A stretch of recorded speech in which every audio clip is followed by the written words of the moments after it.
ನಮಸ್ಕಾರ. ಶ್ರೀಶಂಕರ ಭಕ್ತಿ ಚೈತನ್ಯ ಉತ್ಸಾಹಗಳ ಸಂಕೇತ. ನಾನು ಉಮಾ. ಶ್ರೀಶಂಕರ ವಾಹಿನಿಯ ಸಮಸ್ತ ವೀಕ್ಷಕ ಬಂಧುಗಳಿಗೆ ಗೌರಿ ಗಣೇಶ ಹಬ್ಬದ ಶುಭಾಶಯಗಳೊಂದಿಗೆ ಈ ಕಾರ್ಯಕ್ರಮವನ್ನು ಆರಂಭ ಮಾಡ್ತಾ ಇದ್ದೇನೆ. ಕಲ್ಯಾಣ ಮಸ್ತು ವಿಶೇಷ ನೇರ ಪ್ರಸಾರ ಪವರ್ಡ್ ಬೈ ಶ್ರೀಶಂಕರ ಮ್ಯಾಟ್ರಿಮೋನಿ. ಈ ಕಾರ್ಯಕ್ರಮದಲ್ಲಿ ನಿಮಗೋಸ್ಕರ ವಿವಾಹ ಸಂಬಂಧದ ಬಹಳಷ್ಟು ವಿಷಯಗಳನ್ನು ಚರ್ಚೆ ಮಾಡ್ತೇವೆ. ಈ ನೇರ ಪ್ರಸಾರದಲ್ಲಿ ನಮ್ಮ ಜೊತೆ ಇದ್ದಾರೆ ಶ್ರೀ ರಾಮಮೂರ್ತಿ ಆಚಾರ್ಯ ತಾಮ್ರಪರ್ಣಿ ಅವರು. ನಿಮ್ಮೆಲ್ಲರ ಪರವಾಗಿ ನಾನು ಅವರಿಗೆ ಆತ್ಮೀಯ ಸ್ವಾಗತ ಕೋರ್ತೇನೆ. ನಮಸ್ಕಾರ. ನಮಸ್ಕಾರ. ಕಲ್ಯಾಣಾದ್ಭುತ ಗಾತ್ರಾಯ ಕಾಮಿತಾರ್ಥ ಪ್ರದಾಯಿನೇ ಶ್ರೀಮದ್ ವೆಂಕಟನಾಥಾಯ ಶ್ರೀನಿವಾಸಾಯ ತೇ ನಮಃ. ಕರೋತು ಮಮ ಕಲ್ಯಾಣಂ ಹರಿ ಹೈಮುಖಾಭಿದಃ ಗುರುಶ್ಚ ಮಧ್ವನಾಮಾಮೇ ವರದೋಸ್ತು ನಿರಂತರಂ. ಆತ್ಮೀಯ ವೀಕ್ಷಕರೇ, ಹಾಗೆ ಕಲ್ಯಾಣ ಮಸ್ತು ವಿಶೇಷ ಪ್ರಸಾರದಲ್ಲಿ ನೇರ ಪ್ರಸಾರದಲ್ಲಿ ನೀವು ಸಹ ಒಂದು ಮದುವೆಯ ಸಂಬಂಧದಲ್ಲಿ ಬಹಳಷ್ಟು ಪ್ರಶ್ನೆಗಳನ್ನು ಕೇಳ್ತಾ ಹೋಗ್ಬೋದು. ಹಾಗೆ ವಧುವರರ ಅನ್ವೇಷಣೆಯಲ್ಲಿ ಶ್ರೀಶಂಕರ ಮ್ಯಾಟ್ರಿಮೋನಿಯ ಒಂದು ಸಹಕಾರವನ್ನು ಸಹ ಪಡ್ಕೊಳ್ಬೋದು. ಇವತ್ತು ಮದುವೆಗೆ ಸಂಬಂಧಪಟ್ಟ ಹಾಗೆ ಬಹಳಷ್ಟು ಈ ದೋಷಗಳು ಅಂತ ಮಾತನ್ನು ಹೇಳ್ತಾ ಇರ್ತಾರೆ. ಆ ದೋಷಗಳಲ್ಲಿ ಕಾಳಸರ್ಪ ದೋಷ ಅನ್ನುವಂಥ ವಿಷಯವನ್ನು ನಮ್ಮ ಗುರುಗಳು ಇವತ್ತು ಈ ನೇರ ಪ್ರಸಾರದಲ್ಲಿ ಚರ್ಚೆ ಮಾಡ್ತಾ ಹೋಗ್ತಾರೆ. ನೀವು ಸಹ ಕರೆ ಮಾಡಿ ಈ ಒಂದು ದೋಷಗಳ ಬಗ್ಗೆ ಬಹಳಷ್ಟು ವಿಷಯವನ್ನು ತಗೊಳ್ಳಿ. 08040401123 ಹಾಗೆ ಇನ್ನೊಂದು ಸಂಖ್ಯೆ 08040401123 ಈ ಸಂಖ್ಯೆ.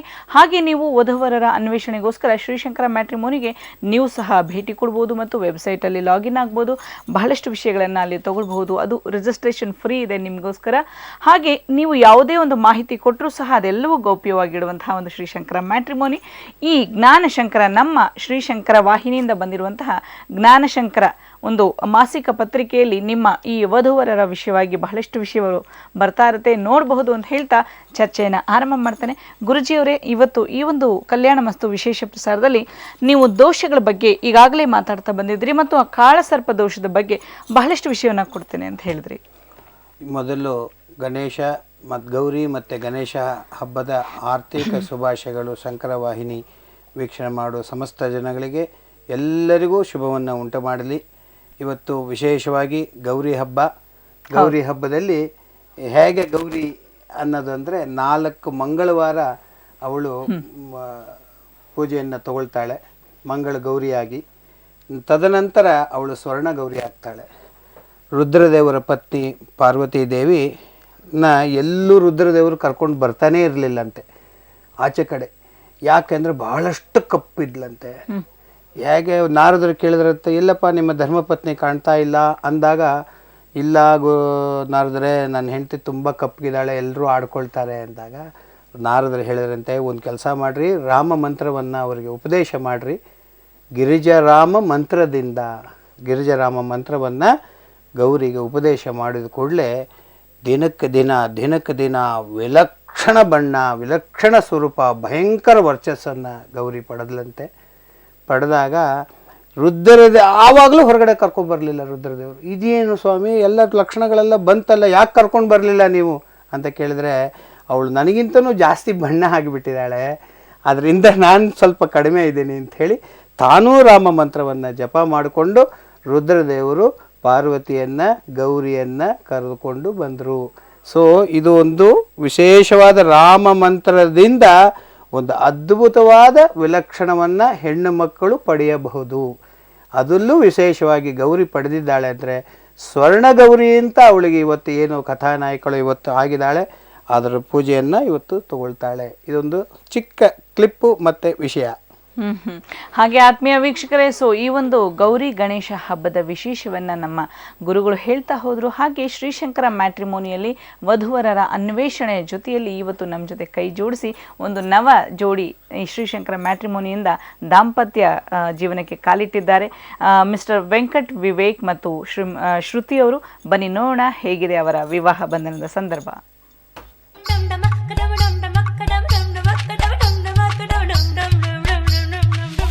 ಶ್ರೀಶಂಕರ ವಾಹಿನಿಯ ಮೂಲಕ ಹಲವು ಮಂದಿ ತಮ್ಮ ನೆಚ್ಚಿನ ಬಾಳ ಸಂಗಾತಿಗಳನ್ನ ಹುಡುಕಿಕೊಂಡಿದ್ದಾರೆ ಹಾಗೂ ಅವರೊಂದಿಗೆ ಉತ್ತಮ ಜೀವನವನ್ನ ನಡೆಸುತ್ತಿದ್ದಾರೆ. ಶ್ರೀಶಂಕರ ಮ್ಯಾಟ್ರಿಮೋನಿಯಲ್ಲಿ ಬೇರೆ ಬೇರೆ ಜಾತಿಯ ಹಲವು ಜೋಡಿಗಳು ತಮ್ಮ ಬಾಳ ಸಂಗಾತಿಯನ್ನ ಹುಡುಕಿಕೊಂಡಿದ್ದಾರೆ. ಅದೇ ರೀತಿ ಶ್ರೀಶಂಕರ ಮ್ಯಾಟ್ರಿಮೋನಿಯ ಮೂಲಕ ವೆಂಕಟ್ ವಿವೇಕ್ ಮತ್ತು ಶ್ರುತಿ ಶಂಕರ್ ರವರು ತಮ್ಮ ಹೊಸ ಜೀವನಕ್ಕೆ ಕಾಲಿಟ್ಟಿದ್ದಾರೆ. ಇವರ ವಿವಾಹ ಮಹೋತ್ಸವಕ್ಕೆ ಶಂಕರ ವಾಹಿನಿಯ ಕಾರ್ಯಕ್ರಮ ನಿರ್ವಾಹಕರಾದ TM ಬಾಲಕೃಷ್ಣರವರು ತೆರಳಿ ದಂಪತಿಗಳಿಗೆ ಉಡುಗೊರೆಯನ್ನು ನೀಡಿ ಶುಭ ಹಾರೈಸಿದರು. ಈ ವಿಶೇಷ ಸಂದರ್ಭದಲ್ಲಿ ನವದಂಪತಿಗಳು ನಮ್ಮ ವಾಹಿನಿಯೊಂದಿಗೆ ತಮ್ಮ ಸಂತಸದ ಕ್ಷಣಗಳನ್ನು ಹಂಚಿಕೊಂಡರು. ಆ ಸಂತೋಷದ ಗಳಿಗೆಯ ಸುಂದರ ದೃಶ್ಯಾವಳಿ ಇಲ್ಲಿದೆ.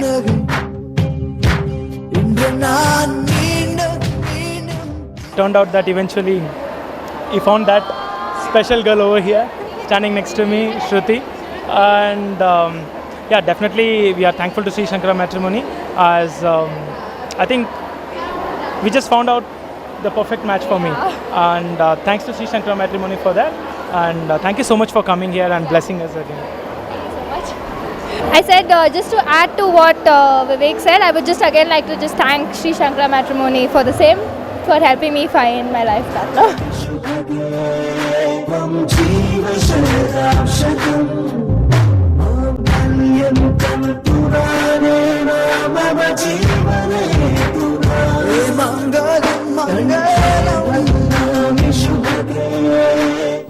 ಆತ್ಮೀಯ ವೀಕ್ಷಕರೇ, ನವ ಜೋಡಿಗಳು ನವ ಜೀವನಕ್ಕೆ ಕಾಲಿರಿಸಿದ್ದಾರೆ. ಅದು ಶ್ರೀಶಂಕರ ಮ್ಯಾಟ್ರಿಮೋನಿ ಕಡೆಯಿಂದ. ಹಾಗೆ ನೀವು ಸಹ ಬಹಳಷ್ಟು ಒಂದು ವಧುವರರ ಅನ್ವೇಷಣೆಯಲ್ಲಿದ್ದರೆ ಶ್ರೀಶಂಕರ ಮ್ಯಾಟ್ರಿಮೋನಿಗೆ ಲಾಗಿನ್ ಆಗ್ಬೋದು. ಹಾಗೆ ಗುರುಗಳು ಈಗ ಈ ನೇರ ಪ್ರಸಾರದ ನಂತರ 11 ಗಂಟೆಯಿಂದ ಸಂಜೆ 4 ಗಂಟೆವರೆಗೂ ಸಹ ಶ್ರೀಶಂಕರ ಮ್ಯಾಟ್ರಿಮೋನಿ ಆಫೀಸಲ್ಲಿ ಇದ್ದೇ ಇರ್ತಾರೆ.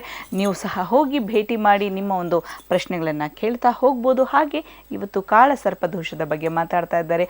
ನೀವು ಸಹ ಕರೆ ಮಾಡಿ ನಿಮ್ಮಲ್ಲಿರುವಂಥ ಪ್ರಶ್ನೆಗಳನ್ನು ಕೇಳ್ತಾ ಹೋಗಿ ಅಂತ ಹೇಳ್ತಾ, ಗುರುಜಿ ಈಗ ಗೌರಿ ಗಣೇಶ ಹಬ್ಬದ ಶುಭಾಶಯ ಹೇಳಿದ್ರಿ. ಹಾಗೆ ವಿವಾಹ ಸಂದರ್ಭದಲ್ಲಿ ಈ ದೋಷಗಳನ್ನ ಯಾಕೆ ನೋಡ್ತಾರೆ, ಯಾಕೆ ಬರುತ್ತೆ ದೋಷಗಳು? ಅನಂತ, ಗುಳಿಕ, ವಾಸುಕಿ, ಶಂಕುಬಲ, ಬಾಧ, ಮಹಾಬಾಧ ಅಂತ 6 ವಿಧವಾದ ಕಾಳಸರ್ಪ ದೋಷಗಳು. ಇದು ಯೋಗವಾಗಿಯೂ ಮಾರ್ಪಡುತ್ತೆ. 24 ವರ್ಷದ ತನಕ ಅನಂತ, ಅಲ್ಲಿಂದ 6 ವರ್ಷದ ತನಕ ಗುಳಿಕ, ಅಲ್ಲಿಂದ 6 ವರ್ಷದ ತನಕ ವಾಸುಕಿ, ಅಲ್ಲಿಂದ 6 ವರ್ಷದ ತನಕ, ಅಂದರೆ ಒಂದೊಂದು ದೋಷಕ್ಕೂ 6 ವರ್ಷಗಳು ಟೈಮ್ ಇರುತ್ತೆ. 42 ವರ್ಷ 48 ವರ್ಷದವರೆಗೂ ಕೊನೆ ಮಹಾಬಾಧದ ಕಾಳಸರ್ಪ ದೋಷ ಇರ್ತದೆ. ಹಿಂದೆ ಎಲ್ಲ ಕಷ್ಟಪಡ್ತಾ ಇದ್ದ, ಮುಂದಕ್ಕೆ ಅವನಿಗೆ 48 ವರ್ಷ ಆದಮೇಲೆ ಯೋಗಗಳಾಗಿ ಪರಿವರ್ತನೆ ಆಯಿತು ಅನ್ನೋದಾದರೆ ಕಾಳಸರ್ಪ ದೋಷ ಕಾಳಸರ್ಪ ಯೋಗವಾಗಿ ಮಾರ್ಪಡುತ್ತೆ. ಸೊ ಈ ಅನಂತ ಕಾಳಸರ್ಪ ದೋಷದಿಂದ ಮದುವೆಯ ತಡ ಆಗೋದು ಜಾಸ್ತಿ. 1, 2, 3, 4, 5, 6 ಮನೆಗೆ 6 ಮನೆಯಲ್ಲಿ ಇಂಟು 7 ಅಂದರೆ 7 ಮನೆಯ ಡಿಫ್ರೆನ್ಸ್ನಲ್ಲಿ ರಾಹು ಮತ್ತು ಕೇತುಗಳು ಇರ್ತಾರೆ. ಅದರಲ್ಲಿ ಇರಬೇಕಾದ್ರೆ ಆ 7 ಮನೆ ಒಳಗಡೆ ಇದ್ದಾಗ ಯಾವ ಗ್ರಹಗಳು ಹೊರಗಡೆ ಬರ್ತಾವೋ ಅದರಿಂದ ಅದರದ ದಶಾಭುಕ್ತಿ ಬಂದಾಗೆಲ್ಲ ಇವರಿಗೆ ಸಾಕಾಗಷ್ಟು ಸಮಸ್ಯೆಗಳು ಉದ್ಭವ ಆಗ್ತದೆ. 4ನೇ ಮನೆ ಈಗ ಮಾತಾಡಬೇಕಾದ್ರೆ ಹೋದಲ್ಲಿ 3 ಮನೆ ಬಗ್ಗೆ ಮಾತಾಡಿದ್ವಿ. ಈಗ 3 ಮನೆ ಬಗ್ಗೆ ಮಾತಾಡಬೇಕಾದ್ರೆ ಶಂಕುಬಲದ ಕಾಳಸರ್ಪ ದೋಷ ಅಂದರೆ 4 ಮತ್ತು 10 ಅಂದರೆ 4 + 7 ಮನೆಯಲ್ಲಿ ತಗೊಂಡ್ರೆ ಮನೆ, ವಿವಾಹ ಸಂಬಂಧಪಟ್ಟದ್ದು, ವಿದ್ಯೆ, ವಾಹನ, ತಾಯಿ ಕಡೆಯಿಂದ, ತಂದೆ ಕಡೆಯಿಂದ, ಈ ರೀತಿಯಾಗಿ ಒಂದೊಂದು ಸಮಸ್ಯೆಗಳು ಬರ್ತಾ ಹೋಗ್ತದೆ. ಆವಾಗ ಏನು ಮಾಡಬೇಕು? ಕಾಳಸರ್ಪ ದೋಷಕ್ಕೆ ಸಾಕಾಗಷ್ಟು ಪರಿಹಾರಗಳನ್ನು ಒಬ್ಬೊಬ್ಬರು ಒಂದೊಂದು ಟೈಪ್ನಲ್ಲಿ ಮಾಡ್ತಾರೆ. ಕಾಲ ಆ್ಯಕ್ಚುಲಿ ಅದು ಕಾಳ ಅಲ್ಲ. ಕಾಳಸರ್ಪ ಅಂದರೆ ಕಪ್ಪು ನಾಗರಾವಿನ ದೋಷ ಅಲ್ಲ. ಇದು ಇಷ್ಟೂ ಬೇಸ್ಡ್ ಆಗಿರೋದು ರಾಹು ಮತ್ತು ಕೇತುಗಳಿಂದ. ನಾನು ಹಿಂದಿನ ಸಂಚಿಕೆಯಲ್ಲೂ ಇದನ್ನೇ ಹೇಳಿದೆ. ಇದನ್ನು ಚೈನೀಸ್ ಡ್ರ್ಯಾಗನ್ ಅಂತ ಹೇಳ್ತಾರೆ. ಈ ಡ್ರ್ಯಾಗನ್ ಚಿತ್ರಗಳನ್ನು ನೋಡ್ತಿರಲ್ಲ, ಅದರ 2 ಚಿತ್ರಗಳು ಇವುಗಳು ಏನು ಮಾಡ್ತವೆ ಅಂತಂದರೆ ನಮ್ಮ ಇಡೀ ಜಗತ್ತನ್ನೇ ಬೇಸ್ಡ್ ಆಗಿ ಇಟ್ಕೊಂಡಿರ್ತವೆ. ಒಂದು ಆ್ಯಂಟಿ ಕ್ಲಾಕ್ ವೈಸ್ನಲ್ಲೇ ಹೋಗೋದು ಇದು. ಅಂದರೆ ಇದು ಮೇಲ್ಗಡೆ ಇದ್ದರೆ ಇದು ಕೆಳಗಡೆ, ಕೇತು ಮೇಲ್ಗಡೆ ಹೋದ ಅಂದರೆ ರಾಹು ಕೆಳಗಡೆ. ಹಾಗೆ ಸ್ವರಭಾನು ಅನ್ನತಕ್ಕ ದೈತ್ಯ ವಿಷವನ್ನು ಕುಡಿಲಿ ಅವನಿಗೆ ದೈತ್ಯರ ಲಿಸ್ಟಲ್ಲಿ ಕೂತ್ಕೊಳ್ಬೇಕಾದ್ರೆ ಮೋಸದಿಂದ ದೇವತೆಗಳ ಲಿಸ್ಟಲ್ಲಿ ಬಂದು ಕೂತ್ಕೊಂಡಾಗ ಅಮೃತವನ್ನು ಅವರು ಪಾನ ಮಾಡಿಬಿಟ್ರು. ಯಾವಾಗ ಅಮೃತ ಪಾನ ಮಾಡಿದ್ರು ಅವ್ರಿಗೇನಾಯಿತು? ವಿಚಿತ್ರ ಯೋಗಗಳು ಬಂತು. ಆಗ ದೇವರು ಇದನ್ನು ತಿಳ್ಕೊಂಡು ರಾಹುವಿನ ತಲೆಯನ್ನು ಕತ್ತರಿಸಿಬಿಟ್ಟ. ರಾಹುವಿನ ತಲೆ ಕತ್ತರಿಸಿದ ಕೂಡಲೇ ಕೇತುನು ನನ್ನನ್ನು ಸಾಯಿಸಿಬಿಡ್ತಾರೆ ಅಂಥೇಳಿ ಈ ರಾಹುವಿನ ಕಾಲಿನಲ್ಲಿ ಹೋಗಿ ಹಿಡ್ಕೊಂಡ. ಸೊ ಹಂಗಾಗಿ ಏನಾಯಿತು? ಮನುಷ್ಯನ ದೇಹ ಸರ್ಪದ ತಲೆ, ಒಂದೇ ಒಂದು ತಲೆ ಇದ್ದರೆ ಅದಕ್ಕೆ ಸರ್ಪ ಅಂತ ಹೇಳ್ತೀವಿ. ಅನೇಕ ತಲೆಗಳಿದ್ದರೆ ಅದಕ್ಕೆ ನಾಗ ಅಂತ ಹೇಳ್ತೀವಿ. ಈ ನಾಗದಲ್ಲಿ ಏನಾಗ್ತದೆ ಅಂತಂದರೆ ವಿಷ ಹೊಟ್ಟೆ ಒಳಗಡೆ ಇರುವ ತನಕ ಅದು ದೋಷವಾಗಿರ್ತದೆ. ಯಾವಾಗ ವಿಷ ಹೊರಗಡೆ ಬಂದರೆ ಅಂದರೆ ಬಹಳ ಕಾಲದ ವಿಷ ಅದೇನಾಗ್ತದೆ ಮಾಣಿಕ್ಯ ಅಂತ ಹೇಳ್ತೀವಿ. ಈಗ ತುಂಬ ಏಜ್ಡ್ ಹಾವು ಅದು ತಲೆ ಮೇಲೆ ಮಾಣಿಕ್ಯವನ್ನು ಇಟ್ಕೊಂಡು ಅದರ ಬೆಳಕಿನಲ್ಲಿ ಹೋಗಿ ಅದು ಆಹಾರವನ್ನು ಸ್ವೀಕರಿಸಿ ಬರ್ತಿತ್ತು ಅಂತ ವಿಷಯಗಳನ್ನು ಮಾತಾಡ್ತೀವಿ.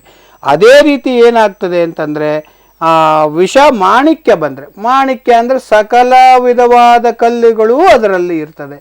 ಅದರಲ್ಲಿ ಇದ್ದಾಗ ಯೋಗವಾಗಿ ಮಾರ್ಪಡುತ್ತೆ. ಅಂದರೆ ಒಂದು ಮಾಣಿಕ್ಯ ನಮ್ಮ ಕೈಗೆ ಸಿಕ್ಕಿಬಿಟ್ರೆ ಅದರಿಂದ ನಾವು ಸಾಕಾಗಷ್ಟು ಯೋಗಗಳು ಮತ್ತು ದ್ರವ್ಯಗಳು ಅದರಲ್ಲಿ ಬೇಕಾದಗಳನ್ನೆಲ್ಲ ಸಂಪಾದನೆ ಮಾಡಿಕೊಳ್ಬಹುದು. ಹಾಗಾಗಿ ಕಾಳಸರ್ಪ ದೋಷ ಅಂದರೆ ಇದಕ್ಕೆ ಒಂದು 27,400 ಜಪಗಳು ಮತ್ತು ಇದ್ರ ಜೊತೆಯಲ್ಲಿ ಮಾಡಬೇಕಾದ್ರೆ ಕೆಲವು ತೊಂದರೆಗಳು ಬರ್ತವೆ ಅಂಥೇಳಿ ಮೃತ್ಯುಂಜಯ ಜಪಗಳು ಈ ರೀತಿ ಮಾಡ್ತಾ ಹೋದರೆ ನಿಮಗೆ ಆ ಕಾಳಸರ್ಪ ದೋಷ, ಶಂಕುಬಲದ ಕಾಳಸರ್ಪ ದೋಷ ಆಗ್ತದೆ. ಇನ್ನು ಮತ್ತೆ ಬಾಧ ಕಾಳಸರ್ಪ ದೋಷ, ಮಹಾಬಾಧ ಕಾಳಸರ್ಪ ದೋಷ, ಹೀಗೆ ಎರಡಿದೆ. ಬಾಧ ಕಾಳಸರ್ಪ ದೋಷದಲ್ಲಿ ತಿರ್ಗಾ 5 ಮತ್ತು 11, ಈ 5ನೇ ಮನೆ ಮತ್ತು 11ನೇ ಮನೆ. 11ಕ್ಕೆ ಬರೋಷ್ಟರಲ್ಲಿ ಇವನಿಗೆ ಏಜ್ ಎಷ್ಟಾಗಿರುತ್ತೆ? 37 ಆಗಿರುತ್ತದೆ. 37 ಆಯಿತು ಅಂತಂದರೆ ಅಲ್ಲಿವರೆಗೂ ಅವನು ದೋಷವನ್ನು ಅನುಭವಿಸ್ತಾನೆ. ಆಮೇಲೆ ತದನಂತರ ಯೋಗವನ್ನಾಗಿ ಮಾರ್ಪಡ್ತದೆ. ಮಹಾಬಾಧ ಕಾಳಸರ್ಪದಲ್ಲಿ ಫೈನಲ್, ಅದು ಬಹಳಷ್ಟು ಕಷ್ಟ, ಇರೋದರಲ್ಲೇ ಬಹಳಷ್ಟು ಕಷ್ಟ. ಇದರಲ್ಲಿ ಕಾರ್ಕೋಟಕ ಕಾಳಸರ್ಪ ಅಂತ ವಿಶ್ಲೇಷಣೆ ಬೇಕಾದ ಸ್ತರದಲ್ಲಿ ಮಾಡ್ತಾ ಹೋಗ್ಬೋದು. ಅದರಲ್ಲಿ ಮಹಾಬಾಧ ಕಾಳಸರ್ಪ ಇದು ಶಾಸ್ತ್ರದಲ್ಲಿ, ವೇದದಲ್ಲಿ, ಇತಿಹಾಸದಲ್ಲಿ, ಪರಾಶರ ಸಂಹಿತೆಯಲ್ಲಿ ಮತ್ತು ಜಾತಕದ ಮೇನ್ ವಿಷಯಗಳಲ್ಲೆಲ್ಲ ಈ 6 ವಿಧವಾದ ಕಾಳಸರ್ಪ ದೋಷಗಳನ್ನೇ ಹೇಳಿದ್ದಾರೆ. ಇದೆಲ್ಲ ಅಥೆಂಟಿಕೇಟೆಡ್ ವಿಷಯಗಳನ್ನು ತಿಳ್ಕೊಂಡು ಹೇಳ್ತಾ ಇದ್ದೀನಿ ನಾನು, ಅಂದರೆ ನನಗೆ ತಿಳಿದಿರುವ ಮಟ್ಟಿಗೆ ಹೇಳ್ತಾ ಇದ್ದೀನಿ. ಹಾಗಾಗಿ ಏನಾಗಿದೆ, ಮಹಾಕಾಳಸರ್ಪ ದೋಷ ಅನ್ನತಕ್ಕಂಥದ್ದು 5 ಮತ್ತು 11ನೇ ಮನೆಯಲ್ಲಿ ಇರ್ತದೆ. ಆ 5ನೇ ಇದ್ದಾಗ 48 ವರ್ಷ, ಕೆಲವೊಂದು ಸಮಯದಲ್ಲಿ ದೂರವಾಗಿ ಅಂದರೆ 50-55 ವರ್ಷದವರೆಗೂ ಅವನು ಬಹಳಷ್ಟು ಶ್ರಮಗಳನ್ನು ಪಡ್ತಿರ್ತಾನೆ. ಅದು ತದನಂತರ ಅವನಿಗೆ ಅನುಕೂಲಗಳು ಆಗ್ತದೆ. ಮದುವೆ ಸಂದರ್ಭಕ್ಕೆ ಅನಂತ ಕಾಳಸರ್ಪ ದೋಷ. ಅದಕ್ಕೆ ನಮ್ಮ ಕಲ್ಯಾಣ ಮಸ್ತು ಕಾರ್ಯಕ್ರಮದಲ್ಲಿ ಅನಂತ ಕಾಳಸರ್ಪ ದೋಷವಿದ್ದದ್ದಲ್ಲಿ ಅದಕ್ಕೆ ಸೂಕ್ತ ಪರಿಹಾರಗಳನ್ನು ಸರಿಯಾದ ಮಾರ್ಗದಲ್ಲಿ ತಿಳ್ಕೊಂಡ್ರೆ ಮದುವೆ ವಿಚಾರಗಳು ಬೇಗ ಆಗ್ತದೆ, ಮತ್ತೆ ಐಶ್ವರ್ಯಗಳು ಬರ್ತದೆ. ಯೋಗವೂ ಹೌದು, ದೋಷವೂ ಹೌದು, ಎರಡ ಬರಲಿಕ್ಕೆ ಚಾನ್ಸಸ್ ಇತ್ತು. ಈ ಕಾಳಸರ್ಪ ದೋಷ ಅಂತಂದ್ರೆ ಅತ್ಯುತ್ಕಟೈ ಪುಣ್ಯ ಪಾಪೈ ಇಹೈವ ಫಲಮುಷ್ಯತೆ, ನಾವು ಮಾಡಿರುವ ಪಾಪ ಪುಣ್ಯಗಳು ನಮ್ಮ ರಾಶಿಯಲ್ಲಿ ಅಲ್ಲಲ್ಲಿ ಬಂದು ಕೂತ್ಕೊಳ್ಳುತ್ತೆ ಅಂತ ನಾನು ಹೇಳಿದ್ದೆ. ಈಗಲೂ ಅದನ್ನೇ ಹೇಳ್ತಿದ್ದೀನಿ. ಏನ್ ಜಾತಕ ನಿಮ್ದೊಂಥರ ಇದೆ, ನಂದೊಂಥರ ಇದೆ, ನಾನು ಅದೇ ಟೈಮಲ್ಲಿ ಹುಟ್ಟಿದೆ, ನೀವು ಅದೇ ಟೈಮಲ್ಲಿ ಹುಟ್ಟಿದ್ರಿ, ಇಬ್ಬರದ್ದು ಜಾತಕದಲ್ಲಿ ಬೇರೆ ಬೇರೆ ಲಗ್ನಗಳು, ಬೇರೆ ಬೇರೆ ರಾಶಿಗಳು, ಬೇರೆ ಬೇರೆ ನಕ್ಷತ್ರಗಳಿಂದ ಹಿಂಗೆ ದೂರ ಆಗಿದೆಯಲ್ಲ, ಕಾರಣವೇನು ಅಂತ ಕೇಳಬಹುದು. ಕೇಳಿದ್ರೆ ಕಾಲಸರ್ಪ ದೋಷದಿಂದ ಅಥವಾ ಬೇರೆ ಥರದ ದೋಷಗಳಿಂದ ಆ ಪಾಪ ಪುಣ್ಯಗಳಿಗೆ ಸಂಬಂಧಪಟ್ಟಂಗೆ ಆ ರಾಶಿಗಳು ಮತ್ತೆ ರವಿ, ಬುಧ, ಶನಿ, ಕುಜ ಇವೆಲ್ಲ ಇದಾರಲ್ಲ, ಅವರವರು ಆಯಾ ಜಾಗದಲ್ಲಿ ಹೋಗ್ತಾರೆ. ನಾವು ಏನು ಪುಣ್ಯ ಪೂರ್ವ ಜನ್ಮದಲ್ಲಿ ಮಾಡಿದ್ದೀವಿ, ಹುಟ್ಟುತ್ತಾನೆ ಬಂಗಾರ ಸ್ಪೂನ್ ಇಟ್ಕೊಂಡು ಹುಡ್ತೀವಿ, ಇಲ್ಲ ಎಲ್ಲ ಇದ್ರೂ ತಿನ್ಲಿಕ್ಕೆ ಬರಲ್ಲ ಅಥವಾ ಇರೋದಿಲ್ಲ. ಇದು 3 ಥರದ ಸಮಸ್ಯೆಗಳು. ಅದಕ್ಕೆ ಈ ಕಾಲಸರ್ಪ ದೋಷ ಮೇಯ್ನ್ ಆಗಿ ಹೆರಿಡಿಟ್ರಿಯಿಂದ ಬರುವಂಥದ್ದು. 1 ಔಟ್ ಆಫ್ 4 ಇಬ್ಬರು ಎಸ್ಕೇಪ್ ಆಗ್ತಾರೆ, ಒಬ್ಬರು ಮುಂದಿನ ಪೀಳಿಗೆಗೆ ತೊಗೊಂಡೋಗ್ತಾರೆ, ಒಬ್ಬರಿಗೆ ಖಂಡಿತ ಬರ್ತದೆ. ಅದು ಹಿರಿ ಮಗ ಅಥವಾ ಕಿರಿ ಮಗನಿಗೆ ಜಾಸ್ತಿ ಬರಬಹುದು. ಅರ್ಧ ತಲೆನೋವು ಬರಬಹುದು, ಮಂಡಿಯಿಂದ ಕೆಳಗಡೆ ನೋವು ಬರಬಹುದು. ಎಲ್ಲ ಕಾರ್ಯ ಆಗೋಯ್ತು, ನಾಳೆ ಬೆಳಿಗ್ಗೆ ಎಲ್ಲ ಸಕ್ಸಸ್ಫುಲ್ ಅಂದಾಗ ಅಷ್ಟು ನಿಂತು ಹೋಗೋದು. ಇಂಥ ಕಾರ್ಯಕ್ರಮಗಳು ದೋಷದಿಂದ ತನ್ನಷ್ಟಕ್ಕೆ ತಾನೇ ಆಗ್ತದೆ.